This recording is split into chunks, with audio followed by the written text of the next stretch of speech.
Alright guys, so here we are for week number 2. Again, I'm still at my internship, so I'm gonna have to sit in McDonald's. Actually, I'm recording this right after I recorded week 1 recap, so as I am recording this, that is uploading right now. Actually, that's a lie. Still need to upload that. I should have uploaded that before I started recording. But anyway, we are here for week number 2, and we have the Philadelphia Starmies taking on the Reading Rapidashes. We have Mega Lucario, Weezing, Mew, Tornadus, Ursaring, and Mudsdale taking on Virizion, Snorlax, Pulsephalon, Rotom Frost, Darkrai, and Dragalge. Anyway, we're going to go right into this. I don't like wasting time. Virizion and Pulsephalon go up against Weezing and Mudsdale. Pulsephalon decides to switch, does not want to take an Earthquake, as Protect comes up on Mudsdale, as Leaf Blade in fact comes out, and Toxic Spike comes out, which will matter later on in the game. Tornadus comes in, so that Mudsdale does not have to take a Leaf Blade, and it does do about a quarter, which actually very nice, as Heavy Slam does come out, not going to hurt Weezing at all, switches out into Rotom Frost, as Mudsdale actually comes out again, as the Sludge Wave comes out, getting the defense boost as well. Very nice play by Chris there, as a Heavy Slam only does 6% to Mudsdale, and gets the stamina boost yet again. And now Tornadus is going to go for the superpower on Rotom, and in fact does take it out, which is very nice, going for Toxic, immunity, which sucks a lot, as Thunder Punch actually comes out, taking out the Tornadus as well on the same turn. Very nice prep there by Gamer. As Toxic Spikes also comes out, goes for the Protect, as a Fake Out does come out onto Virizion, making it flinch, as a Heavy Slam comes out as well. Toxic Damage doing its job, obviously, as an X-Scissor comes out, not doing a whole lot to Mew, goes for a knockoff, which does get the Justified boost, but also gets rid of the Choice Scarf on Virizion. Substitute comes out, doesn't even get rid of the Substitute with Double Edge, which is very unfortunate. Mudsdale is behind the sub, which is very scary. Weezing switches out, predicting another X-Scissor, as Darkrai also switches out, getting Poison as well, as Weezing does not take a lot, and Levitate also comes out, doing pretty good damage on everything else, as Mudsdale is still behind the sub, getting leftovers, and everything else as well. Virizion decides to switch out into Poseidon, which gets rid of the Toxic Spikes, as a Nasty Plot comes out, as another Earthquake, taking them both down to about 26 and below. Leftovers and Toxic Damage are going to cancel each other out, and Mudsdale is now sitting pretty behind the sub still. Thunderbolt is not able to take out the Dragalge, as Surf is able to finally get rid of that Substitute, but the Poseidon does go down to an Earthquake, as now Snorlax is sitting at only 40%. Virizion does come out, switches out into Mega Lucario on a Protect with Mudsdale. Leaf Blade obviously not going to do anything behind the Protect, as Heavy Slam is able to do pretty decent damage to Lucario, as Virizion does die to Poison. Pulsephalon does come out, switches back out into Weezing on a Heat Wave, does do pretty good damage to Mudsdale, and is able to take out the Weezing. Does get the special attack boost, but the Earthquake is able to take it out and put Snorlax down to 9%, as a Heavy Slam only does 2% this time, as now it is sitting pretty at 6%. Lucario does come in, decides to switch out into Mew, as Focus Blast does come out, does get the crit on Mew, which will matter because now Mew is now dead, so that means that the Mudsdale kind of screws him over a little bit. Not too bad. What I'm trying to say is that Mudsdale ruined the differential for Chris, which honestly is not a big deal. He did win, and Gamer did save one more differential point because of that crit. But anyway, we're on to the next battle. Thank you guys for watching. Alright guys, so we are back here for battle number 2, and there is somebody mowing lawn in a nearby park that I'm getting my mobile data from, but nonetheless I can still record this, and there might be a little bit of some lawn mowage in the background. Gonna have to deal with that. Sorry, Cody. But anyway, we have the Holland Heracross taking on the Indianapolis Infernapes. No, that was Polly's team last season. This is the Tampa Bay Infernapes. I knew it was the Infernapes, and I thought it was Indianapolis. But anyway, it is the Tampa Bay Infernapes. I am sorry, Omega. Wow. Okay. But anyway, the Heracross decided to bring Necrozma, Salamence, Volcarona, Gliscor, Oricorio, the Psychic, and Slowbro versus the Infernape's Zapdos, Heatran, Mega Sceptile, and it was also Mega Slowbro on the Heracross team, Drifblim, Tapu Fini, and Dragonite. Yeah, sure. Right off the bat, I can see that Cody doesn't really have too much for that Sceptile. Yeah, sure, he has the Salamence and he has the Volcarona, but at the same time, if the Sceptile has Hidden Power Ice or Rock Slide or something like that, it is going to destroy his entire team. Also, Tapu Fini could be an issue with, especially if it has Ice Beam as well. Ice Beam and Surf are going to be, or Muddy Water are going to be horrible for Cody. But also, I can also see Gliscor putting in a lot of work, especially with Rock Slide and Earthquake. If it does have that, does hit most of the Infernape's team. But we'll definitely see who is right and who is wrong as we get right into it. We have Zapdos and Sceptile leading off against Slowbro and Oricorio Psychic. Slowbro decides to switch out into Salamence, get that Intimidate in case that is a physical Sceptile. Pretty nice move, as Oricorio does protect, as we see it is a special Sceptile with Energy Ball. Obviously not going to do a whole lot, but also Discharge with Lightning Rod boosts up the Sceptile's special attack. Fearing the Hidden Power Ice, decided to switch out into Necrozma, and also Gliscor as Sceptile just protects, see what he wants to do, as a Tailwind does in fact come up.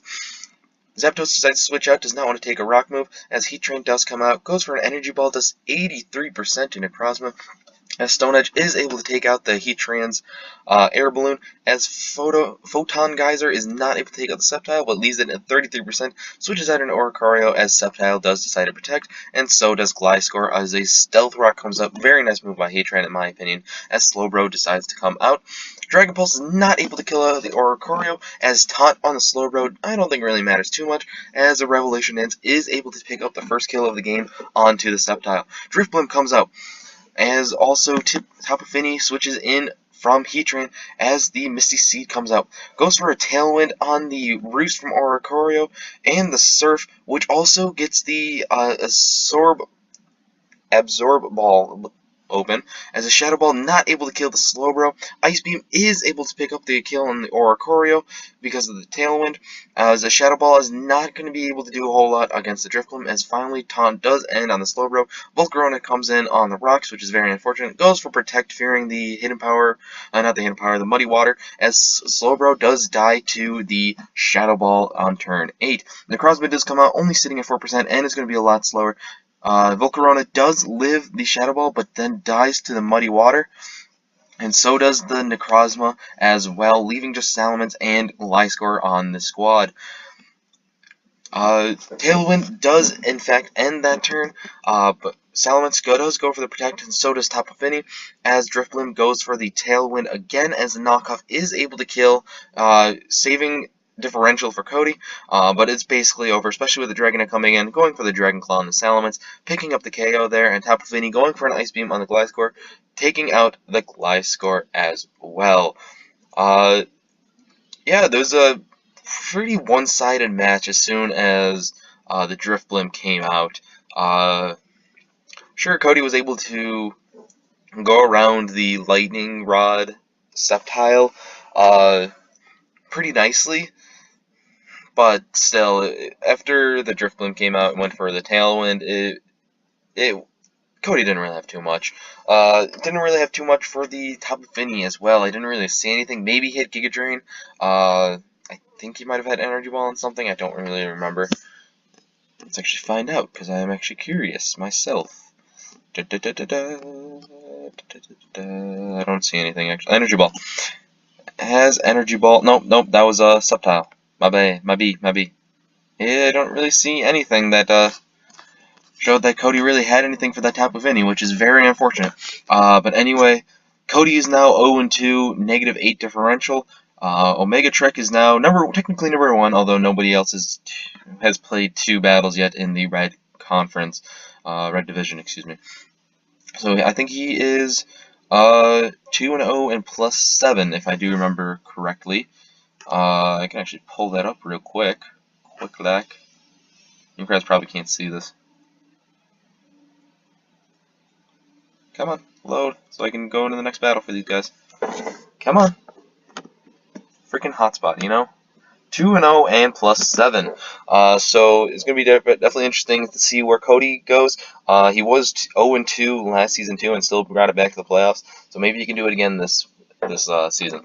But that will do it for this battle. On to the next one. Alright guys, so here we are here for a few more battles here in PSBL week number 2. I'm recording this in my apartment room, so I'm trying to be quiet because the walls are actually very thin. I don't know if you guys can hear the TV over in the other room, but I'm trying not to disturb them, even though they're kind of disturbing me, but it doesn't really matter. I just wanted to get this out of the way so I had less to do over the weekend when I come home. But, no, I'm not coming home this weekend. Never mind. Anyway, for the first battle, we have the Villa Toros taking on the Charlotte Wall Breakers. The Wall Breakers decided to bring Alolan Ninetales, Mesprit, Mega Camerupt, Kyurem White, and Clawitzer, with Staraptor. I don't know why I keep on stopping at 5 when I obviously see that there's another Mon there. But the Toros decided to bring Hariyama, Tornadus T, Pelipper, Kabutops, Genesect, and Linoon. I would definitely have to say that it's rain versus snow, or hail, so it's definitely going to see which one triumphs. Obviously it's not a full hail team or a full rain team, but there's definitely some components that help both each other's team. But anyway, let's get right into this and see what happens. We're going to go to normal. I do really slow so I can jot down all the stats and everything without pausing a billion times. Anyway, we have Pelipper and Kabutops taking on Ninetales and Kyurem White to start this. And we actually see, before we actually go ahead, we actually see Min Speed Ninetales, which is very interesting to see, so that he can get Hail up first. We definitely was not expecting that, but in a way, it kind of helped Sierra and I. We were on the call together trying to explain everything what's going on and everything. I was very interested to see Min Speed Ninetales, but we see that both Pelipper and Ninetales go for Protect, as Kabutops goes for a Rock Slide, taking a lot of damage to Kyurem, and also flinches it, which is very unfortunate. Forces the Kyurem to switch out in Clawitzer, as another Rock Slide goes down, this time doing massive damage to the Ninetales, as Pelipper decides to go for a Rain Dance. I don't know what move Ninetales is going to go for, but either Freeze Dry or Aurora Veil. Not entirely sure. But anyway, Pelipper decides to Protect up on the switch out into Pelipper. Staraptor, as Klutzer also protects on the Rock Slide, which does a lot of damage again, this time to Staraptor. Pelipper decides to switch out as another Rock Slide, this time is able to take out the Staraptor, putting the Clawitzer below half, which does allow the Dragon Pulse to take out the Kabutops, but the damage was already done. As now Genesect does come out, gets the attack boost, which is very nice, as Ninetales decides to go for the Protect, as a Fake Out onto the Clawitzer does do a pretty decent amount of damage, and does get the flinch, but the Protect allows Ninetales to live yet another turn. On the very next turn, Camerupt decides to switch in, takes the Bullet Punch very nicely, as a Thunderbolt is able to take out the Clawitzer. And we are sitting at 5-4. Mesprit decides to come out. We already know what's going to happen. He's going to go for the Trick Room, as Camerupt decides to go for a Protect.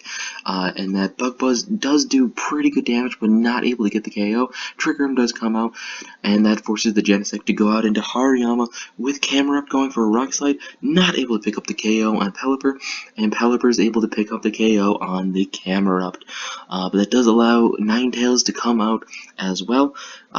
Goes for a Protect right there, as Hariyama is trying to prevent the Aurora Veil, as Pelipper decides to roost up as well, sitting at 4 versus 3. Genesect decides to come out now, and this time Mesprit decides to go for a Protect, as Ninetales goes for the Freeze Dry, able to pick up the KO on the Pelipper, and the Bug Buzz is not able to pick up the KO on the Mesprit, although Mesprit is now at 14, Ninetales is at 6%. Ninetales again goes for Protect, going back and forth, as the Extreme Speed is obviously not going to do anything to the Ninetales.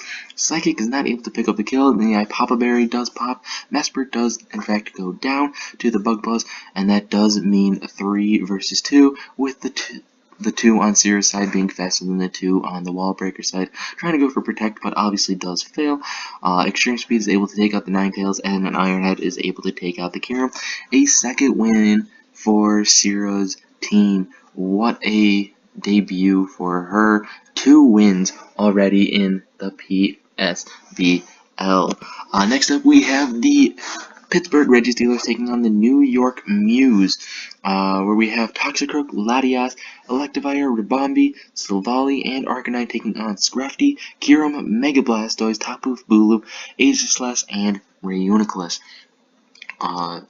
Only one Intimidator that Mike brought, which is very interesting to see because of Byron's kind of has a lot of physical attackers. I mean, it's 50-50 this time. Well, this time he brings 4 special attackers and 2 physical attackers, so I guess it kind of works. I don't know. I don't have Byron's team in front of me, and I'm not going to look it up. I don't really care that much. But anyway, we're going to go right into this now. I'm actually going to change it to normal, so it's not really slow. As we have Toxicroak and Ribombee leading off against Scrafty and Blastoise. As we see the Blastoise switch out into Reuniclus as a fake out. Obviously not going to do anything because of the ability that Ribombee has. As a nasty block comes out. Very nice prep by Mike's. As a Moonblast does come out on the Reuniclus. Doubles out in the Reuniclus with a Dark Pulse. But the Colbur Berry does pop. Did I say right? Colbur Berry? As the Trick Room also comes out. Switches out into the Kyurem. As a Protect comes out on the Toxicroak as a knockoff. So obviously not going to do anything. Moonblast is not able to pick up the KO on Scrafty.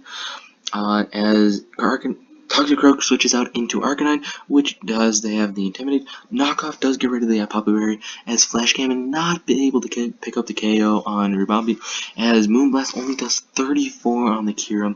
Silvally does come in, eats up the Thunder Punch pretty nicely, as Draco Meteor misses the Arcanine. Would have been doing pretty good damage, as the Flamethrower is able to take out the Scrafty.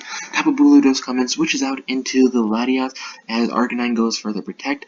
Wood Hammer comes out, does do about half on the Latias, which is very, very nice damage right there, as Trick Room does end as well, with a Draco Meteor hitting the Protect.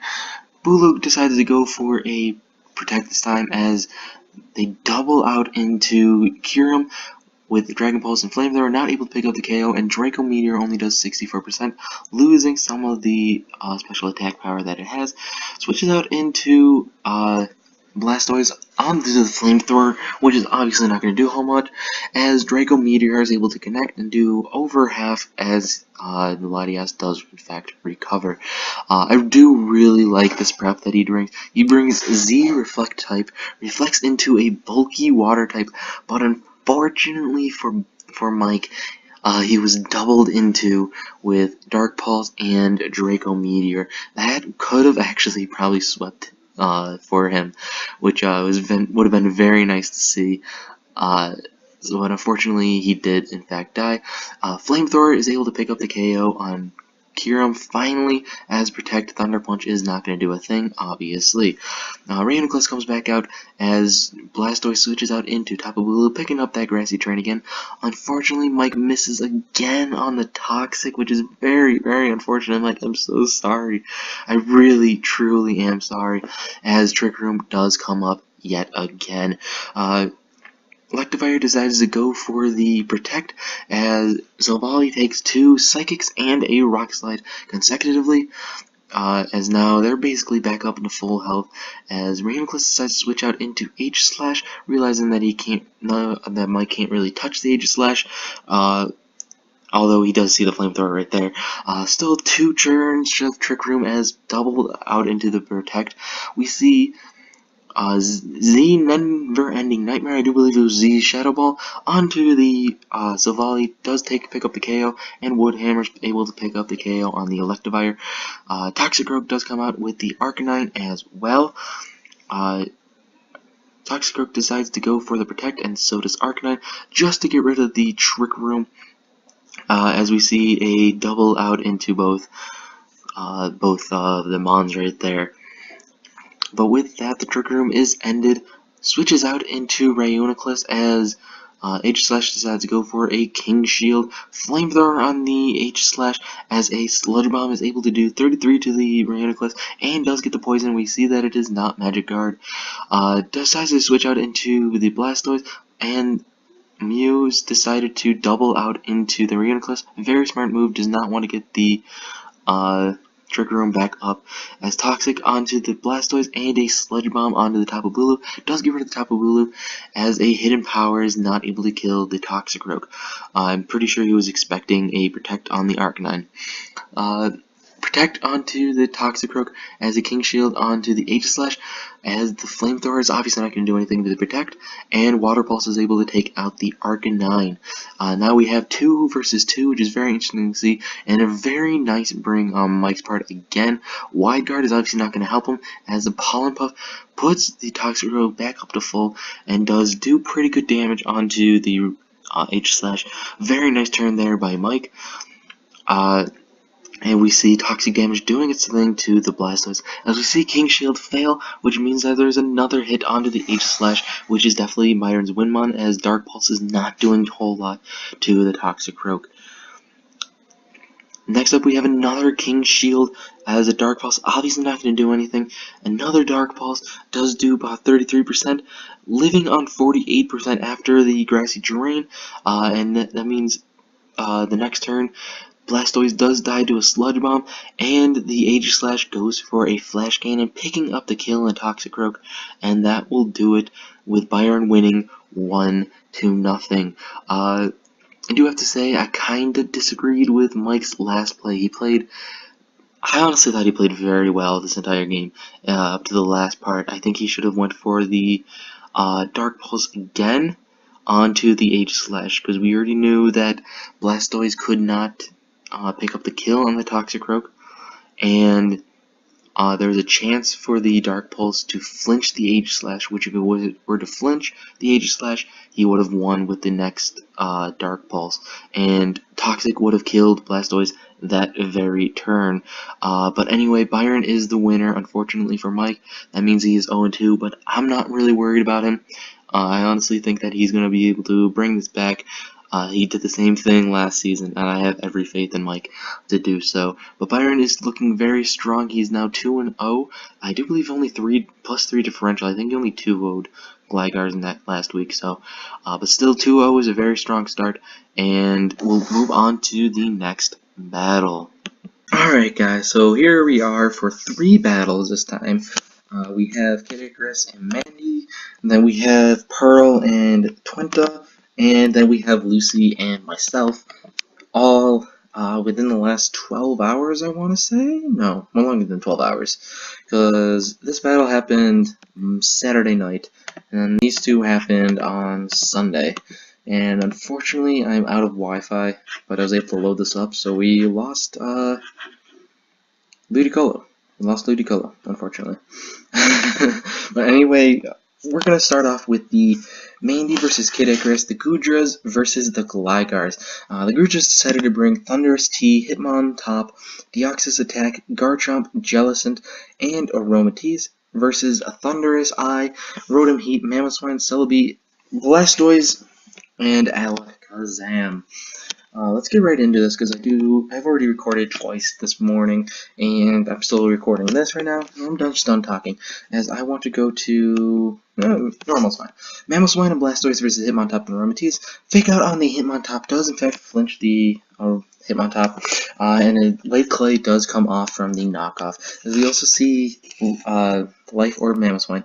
Mamoswine decides to switch. He does not want to take a close combat from the Hitmontop, which is Skull trying to burn it, unfortunately was not able to, as only 14% went down to the Hitmontop, as both Light Screen and Reflect came up from the Aromatisse. Thunderous now comes out as well, as Leech Seed onto the Aromatisse now also hits it. Moonblast does hit the Celebi pretty nicely, as the Leech Seed damage is already taking effect. Rotom Heat comes out as Thunderous decides the nasty plot as a Reflect from Celebi as well. Moonblast doesn't do a whole lot, as Thunderous with this special attack rise does in fact kill the Celebi. pretty nicely as Overheat misses the Thunderous, unfortunately, as obviously Moonblast is not going to do that much, but does get the special attack drop, which is very good for the Gudras. Ice Shard does come out as well, does 60%, not able to kill, as Thunderous is able to kill with the Grass Knot, and Volt Switch onto the Thunderous, but unfortunately Volt Absorb is the ability which Kid Icarus did forget. Goes for the fake out on the Thunderous, as Rotom then decides to go for a Volt Switch on the Aromatisse, switches out into his own Thunderous, as unfortunately a Moonblast does in fact crit on the Thunderous. Hidden Power, I do want to say Ice, does hit the Thunderous and finally is able to kill it, as Ice Beam does come out of the Aromatisse, does in fact freeze, which is amazing for the Gligar trying to come back into this. Deoxys does come back out, comes out for the first time, and decides to go for a Psy Shock this time, as a Dark Pulse, not able to take it down to its sash, which I'm assuming it has, which is honestly surprising in my opinion. But that does force out into the Alakazam, as a Psy Shock does to 80% to the Alakazam, which is very surprising in my opinion. And the second Dark Pulse is able to take out the Deoxys, as a Moonblast is not able to do a whole lot to the Blastoise, and finally the Aromatisse does die to the Leech Seed, allowing Kid Icarus to actually pick up the lead in this time. Hitmontop goes for a fake out, coming out on the first turn, as a Dark Pulse only does 20% to the Jellicent, but unfortunately does get the flinch, which does give Mandy a big sigh there. Thundurus does come out now, and so does Rotom on the Blastoise, as a Thunderbolt tries to hit the Jellicent, unable to do so, with Protect, and Rock Slide does hit both the Rotom and the Thundurus pretty effectively, both of them doing about a quarter of the damage. Blastoise now comes out, goes for the fake out because he does not want to take another Rock Slide damage, as it does get a flinch. Volt Switch does do about 43%, as a Scald it does about 53%. So who's stronger there? Flexing those muscles right there. Jellicent decides to protect again, as another Volt Switch comes out. Does not want to, not doing anything, actually doubles out in the Jellicent, which is very unfortunate, but the Rock Slide does in fact miss, which is also very unfortunate. Another Volt Switch, not able to kill, but the Dark Pulse is able to pick up that extra 1% with the crit, as the other Rock Slide does do about 24 again to the Rotom, only 8 to the Blastoise. Garchomp now comes out for the first time today, goes for a Dragon Claw, great damage, bringing it down to 10%, but in fact has the Citrus Berry and Ice Beam, not able to kill the Garchomp unfortunately, as Rock Slide is able to do another 8% to the Blastoise. Garchomp is then able to go for another Dragon Claw, pick up the first kill. Actually, I don't know if it's first kill, but pick up a kill. But unfortunately does die to the Overheat, but that does allow Rotom vulnerable to a close combat from Hitmontop, and Mandy does pick up her second win in the PSBL Season 4. That also means that Kid Icarus goes down to 0-2. Next up, we have the Charlotte Beedrills taking on the Tentacools, as the Tentacools decided to bring Vivian, Incineroar, Zygarde, Lurantis, Mega Deoncé, and Cresselia, while the Beedrills decided to bring Exploud, Gothitelle, Lapras, Superior, Pachirisu, and Mega Kangaskhan. Whew. I'm already tired, I could definitely use for a drink. But anyway, go right ahead into this, as we see Pachirisu and Superior starting off against Vivillon and Incineroar.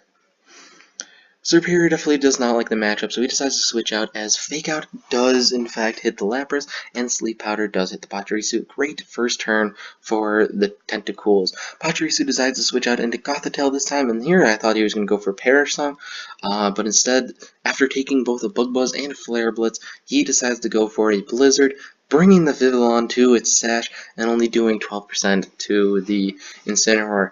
Vivillon then decides to protect, as Malicious Moonsault goes onto the Gothitelle, taking her out, or him out, excuse me. It's a him.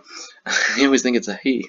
Her, I should say. Surf also does hit the Incineroar, as unfortunately we do lose Mega Kangaskhan because I'm not on Wi-Fi, as I already said, as he does Power a Punch on the Rage Power Vivillon, which does allow a Flare Blitz onto the Lapras, picking up Incineroar's second kill of the game, and looking pretty good for the Tentacles. Superior and Cresselia come out as well after the deaths, as Power Up Punch again boosts up the Mega Kangaskhan's attack to +2, which Trick Room also comes out for the Cresselia, which does allow Lurantis to come out. Goes for a superpower, does great damage, and does get the boost on the defensive side, and Moonblast is not able to take out the substitute from Superior, as we see a Facade and Glare. Unfortunately, it was in Trick Room, so Glare came after Facade, or else that would have been great prep, and it still is, because the Facade is then able to just one-shot the Cresselia. But that does mean that Kangaskhan is then able to die to Lurantis' superpower, but that also means that Leaf Storm is able to pick up the kill on the exposed Lantris. Deontay and Zygarde now come out with a Superior behind a sub at +2 damage. Exploud goes for a Breakneck Blitz, not able to pick up the kill, but Zygarde is also able to pick up the kill on Exploud, and Diamond Storm does take out the substitute from the Superior, and unfortunately Leaf Storm in fact misses, which is honestly just horrible. But Pachirisu does wake up first turn, goes for a follow me, but does die to the outrage, but that does allow the Superior to live the Diamond Storm, goes for a Dragon Pulse, and picks up the kill on the Zygarde, with the Trick Room ending that same turn, which means that Superior is able to Leaf Storm and take out the Mega Deontay. Now, I think if Pachirisu was not able to wake up, I'm pretty sure that Outrage would have hit the Superior, bringing it down really low, and also allowing Deontay to pick up the kill on the Superior, leaving just Pachirisu with Zygarde and Deontay. So if Pachirisu didn't wake up, I'm pretty sure that Twente would have been able to win, but unfortunately he was not able to. But now, last, but in my opinion, definitely not least, but probably in your opinion, it probably is. But anyway, we have the Buffalo Bufalons taking on the Tennessee Magnemitans. We have Lantern, Celesteela, Sharpedo, Licky Licky, Landers, and Infernape taking on Tapu Koko, Politoed, Ludicolo, Hitmonlee, Amoonguss, and Pikachu. Love seeing Pikachu. I was hoping that it did something in this battle. Even against me, I was hoping it did something. But we have Politoed and Ludicolo leading off against Infernape and Mega Sharpedo. Well, regular Sharpedo right now. Ludicolo decides to switch out into Amoonguss on the Psychic Fangs from Sharpedo, and Celesteela does decide to switch, predicting a Scald, but does unfortunately get the burn. Hoping that it is physical, that would be very nice for Lucy. Amoonguss decides to switch out, does not want to take another Psychic Fang, as Pikachu does in fact take its place. Something did have to die there, as the Scald only does 30% on the Sharpedo, as Giga Drain does come out on the Celesteela, picking up some damage, and some health back as well. Ludicolo does come out, goes for a Protect this time, as a Giga Drain comes out, not going to be able to do a whole lot, as Scald also hits the Celesteela yet again, and Air Slash does massive damage on the Ludicolo. Predicting a Protect, you switch out into Infernape on the Ludicolo's Protect, as a Scald also hits the Celesteela yet again, goes for a Giga Drain on the Politoed, as does about 30%, picking up some health yet again. Infernape, Amoonguss decides to come out, as it also switches out into Lantern, predicting yet another Scald, as another Air Slash does hit the Amoonguss, bringing it down to about 52 after the Black Sludge. Politoed switches out into Tapu Koko, as a Hidden Power does hit the Amoonguss, as well as an Air Slash is able to take it out, picking up Celesteela's, I do believe, 4th kill of the season, maybe 5th, I don't remember honestly. The Ludicolo does come out yet again, goes for a Protect on the Giga Drain, obviously not going to do anything, as a Calm Mind does come out onto the Tapu Koko, as an Earthquake also hits both, but not doing a lot because of the burn to either or. Switches out into Infernape, predicting a Giga Drain again, not thinking about the discharge that would have hit both of these, both of my Mons. It goes out into Mega Sharpedo, as he, honestly, this is the one turn I never really understood. He goes out into Politoed. I understand putting up the rain again, but that does mean that I'm able to double team the Tapu Koko for free, basically. So that I kind of enjoyed that. Obviously not him, but he that does allow Hitmonlee to come out, go for a Mach Punch, as I go for a Gunk Shot on Hitmonlee, not able to kill, but does great damage, allowing Landers to come in with Lantern, lives a Mach Punch very nicely, as a Sludge Wave is able to pick up the kill on Hitmonlee, Ice Beam with the Yachi Berry not able to pick up the kill, as Volt Switch is able to pick up the kill on the Politoed, allows me to go out into my Licky Licky that has the Cloud 9 ability, which means that Landorus is able to outspeed the Ludicolo in Rain and pick up the KO. So that puts myself at 2-0 and puts Lucy at 1-1. So just 2 more battles to go. Should be happening by Tuesday. No later than that. It should. But anyway, thank you guys for watching, and on to the last 2.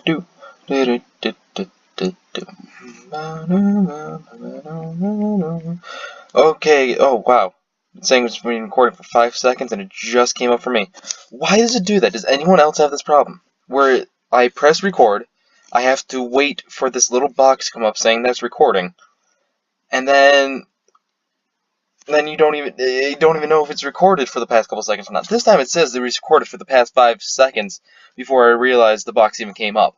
Like, I was looking in that corner where the box comes up, and all of a sudden it comes up with 5 seconds into recording. So you guys heard 5 seconds of the Jeopardy song.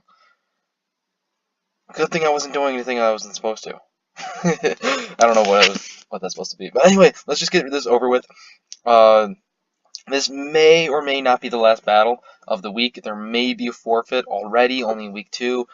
I'm not a big fan of it myself, but we'll definitely see. They have until I update the docs tomorrow. So, anyway, we have the Kansas City Kartanas taking on Pauly.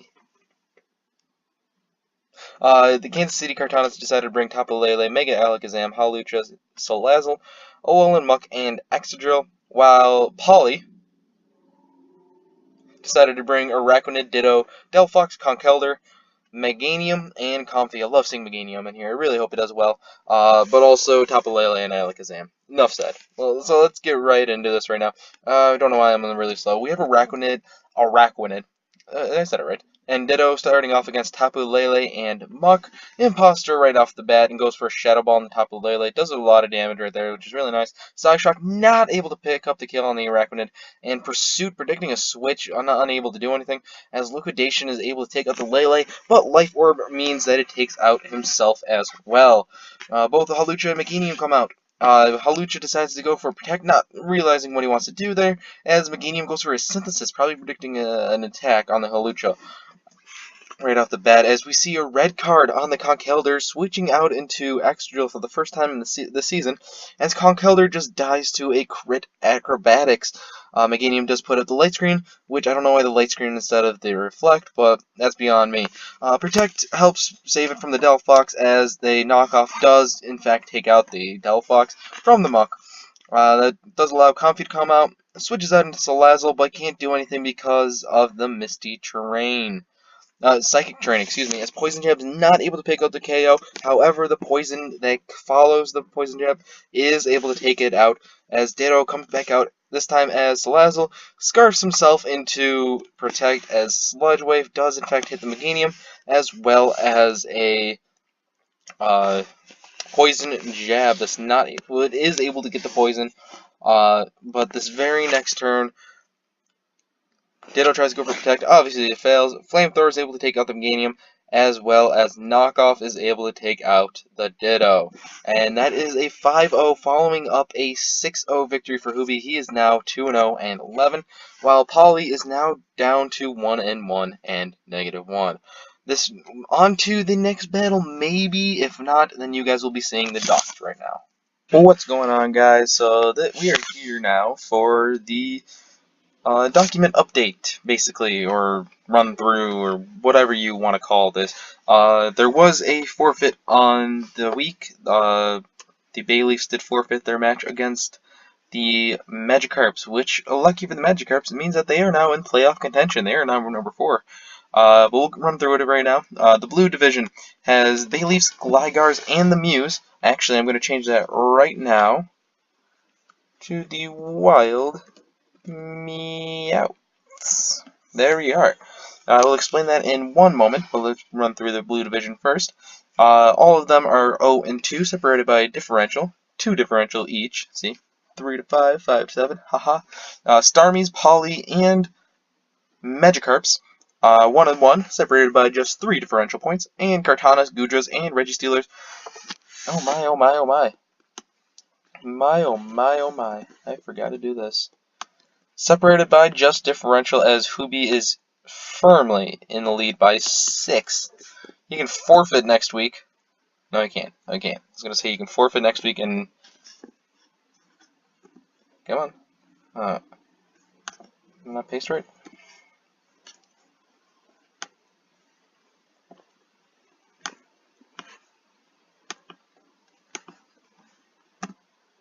There we are.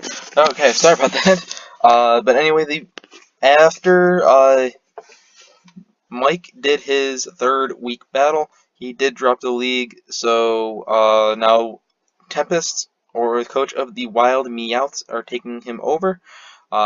He's going to be starting week 4, and there's going to be a whole bunch of changes to the team as well. But moving on to the red division, we have Heracross, Rapidashes, and Tentacles, all 0 and 2, separated by 4 differential points. Beedrills, Wall Breakers, and now the Magnemites are separated by just 2 differential points at 1 and 1 apiece. Bouffalons, Turtles, and Infernape are all 2 and 0, separated by just 2 differential points as well. Let's go to the Mons of the Week right now. I should have scrolled down first, as you guys already see this.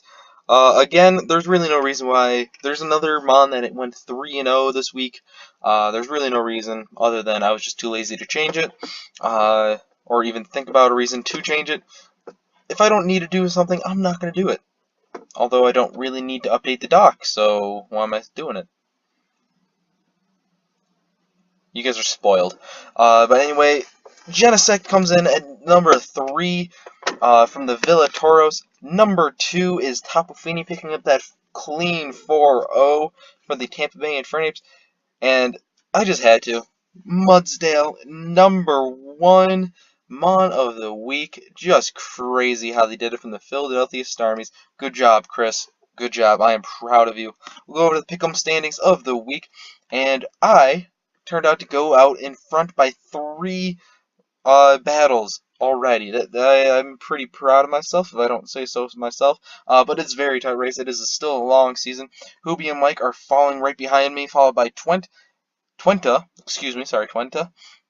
Kid Icarus, Polly, Omega, Lucy, and Gamer Geeko, all 10 wins and up. Mandy, what a week you had, girl. 8 and 1 after missing out on week 1. You are right back in it, only just 2 points behind Gamer Geeko. Just great job coming back into this.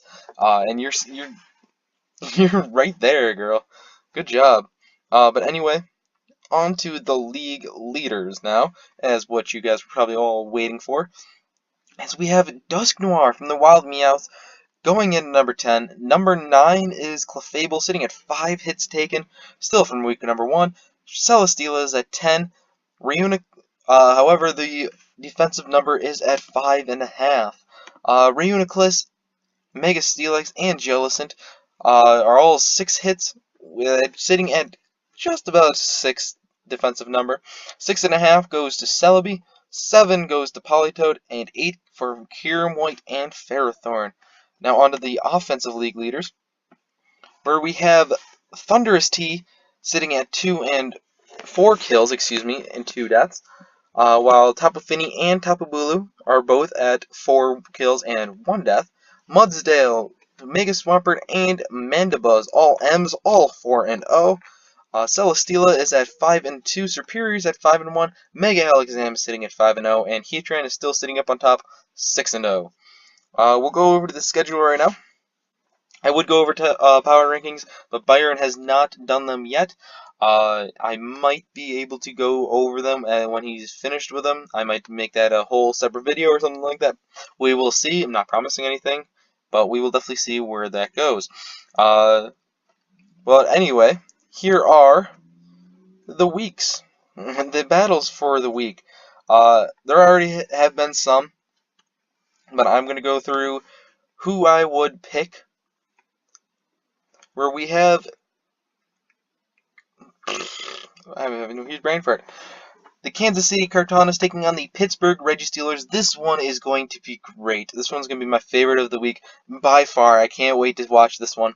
But anyway, I am picking the Kansas City Cartonas, and I want to say a little bit why. I'm not going to do it that often, but I'm going to say why this time. I do think that the Cartanas are a better doubles player than Byron is. I mean, I don't really know. Hoobie's just in the top 500 in doubles. I don't know where Byron is standing, although I think he's won a doubles league. So I'm top of my head, I'm thinking Cartanas is the battler. However, I also see these guys going face against each other in these semifinals, and I think the Byron is going to be able to win that. I don't see Hoobie beating Byron 2 times in a row, and I definitely see these two fighting twice in a season.